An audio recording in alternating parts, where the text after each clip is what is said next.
আমার আব্বাজান রহমাতুল্লাহি আলাইহি বলতেন যে আমাকে ভয় দেখাও, যদি কোনো বুলেটের মধ্যে আমি ফজলুল করিমের নাম লেখা থাকে, হাজার দুনিয়ার সব চেষ্টা ব্যারিকেড আমাকে ওই বুলেট থেকে ফিরাতে পারবে না। আর যদি বুলেটে আমার নাম লেখা না থাকে, হাজার বুলেট মারলেও আমাকে দুনিয়া থেকে বিদায় করতে পারবে না।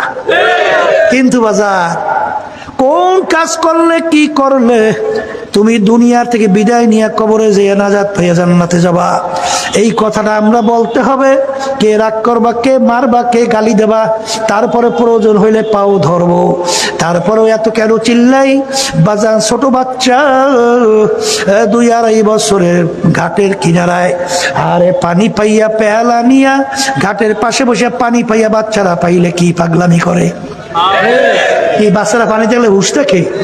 ওই আমার নাতি নাতকুনরা আছে, সুবহানাল্লাহ, ও বাথরুম আটকাইও রাখা যায় না।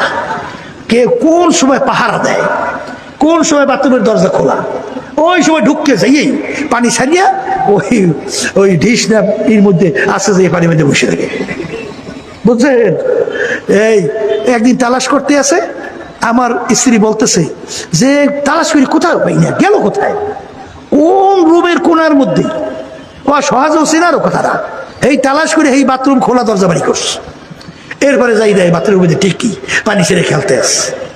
তাই বাচ্চারা পানি পেইলে অস্থির, 2-2.5 বছর বয়স, এই ঘাটলায় যাইয়া পেয়ালাও নিয়ে পানি পেয়ে খেলা করে।